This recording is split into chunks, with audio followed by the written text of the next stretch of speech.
Welcome to Emotions and Stories. Sometimes a chance meeting can turn into a connection of a lifetime. Our today's story is about one such chance meeting, Destiny's Connection. The day began like any other day for Aarav, a typical 20-year-old photographer juggling between freelance projects and his never ending quest for the perfect tea. That morning, he found himself at the bustling Lokhandwala market in Mumbai, scouting for an old rustic bookstore he had read about online. Little did he know his ordinary day was about to take an extraordinary turn. As Aarav walked past a tiny florist shop, the vibrant hues of roses, lilies, and daisies caught his attention. But it wasn't the flowers that made him stop. It was her. She stood there arguing with the florist over the price of a bouquet, her hands animated and her voice soft yet firm. Aarav froze. She wasn't just beautiful, she was captivating.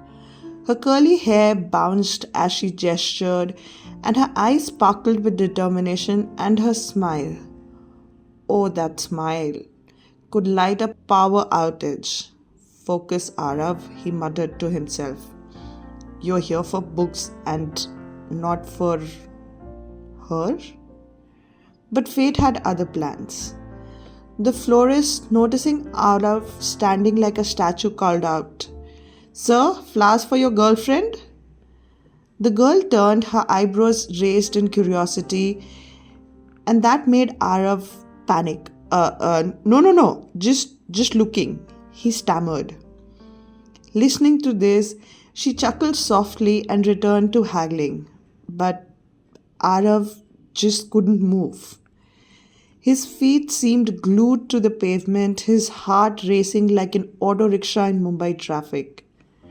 Finally, she picked up her bouquet, smiled at Aarav, probably amused by his awkwardness, and walked away. Aarav, who was still stunned, whispered, Wow. Aarav thought he would never see her again, but Mumbai had its way of weaving people's path. Later that afternoon, as Aarav browsed through old books at the store, he heard a familiar voice. Do you have any romance classics? Austen, Bronte? Oh God, it was her. Aarav's heart skipped a beat. He turned to see her standing just a few feet away, flipping through a dusty copy of Pride and Prejudice. Summoning every ounce of courage, he walked up to her. Great choice, he said, pointing at the book. Although, if you ask me, Lizzie could have done better than Mr. Darcy. Hearing Aarav's voice, she looked up surprised and then smiled. Oh, really? And who would you suggest for her? Mr. Wickham? No. Aarav waved his hands defensively. Maybe someone who doesn't brood 24/7 like anyone else. She laughed, a soft, melodic sound that made Aarav feel like he had won a small victory. I'm Naina, she said, extending her hand. Aarav, he replied, shaking her hand. His palms were sweaty, but she didn't seem to mind. As they were chatting, the shopkeeper, an elderly man with a perpetual disapproving face, interrupted. Excuse me, sir, madam. If you're done flirting, I would like to close for lunch. Both Aarav and Naina turned red. We weren't... Aarav started, but Naina grabbed his hand and pulled him out the store, giggling. So, flirting, huh? She teased as they stepped outside. Completely unintentional. I didn't, Aarav said, trying to suppress a grin. Just then, a sudden gust of wind blew Nana's scarf off her shoulder. It floated in the air like a kite without a string, landing on a nearby vegetable cart. Oh no! Naina exclaimed, running after it. Aarav followed, but in the process, he tripped over a stray dog, landing on a crate of tomatoes. The vendor yelled as Aarav scrambled to his feet, his jeans now smeared with tomato pulp.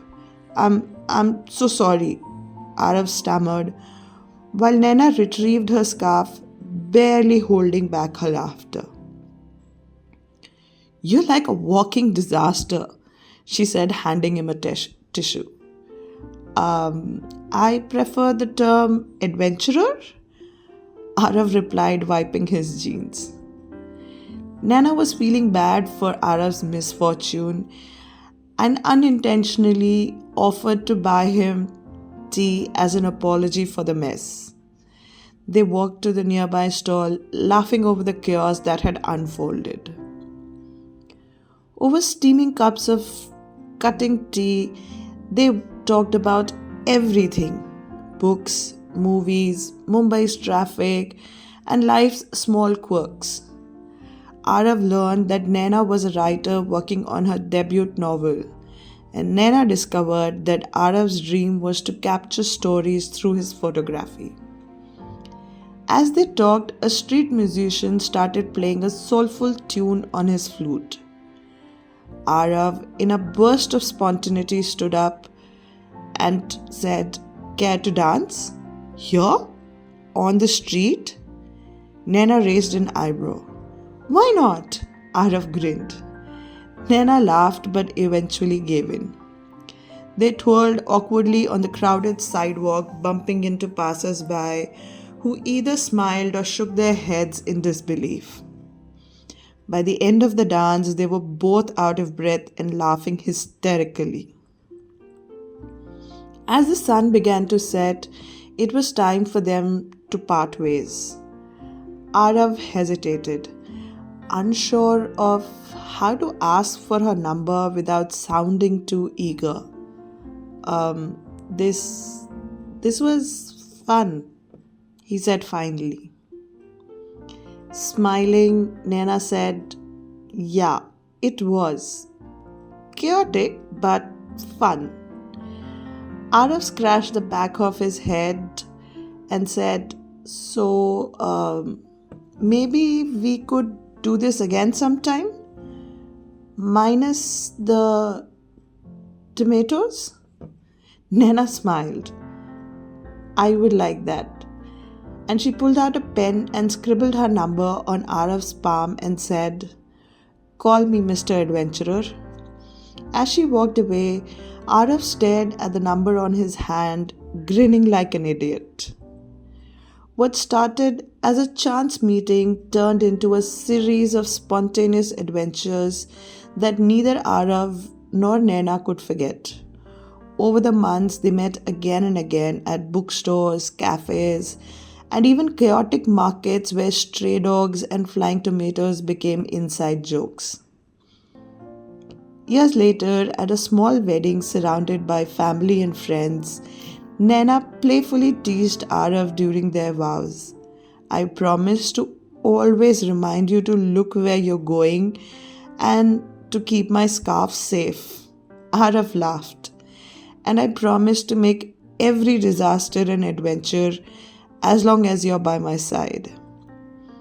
As they exchanged smiles, it was clear that their love, born out of chaos and laughter, was the kind that would last a lifetime.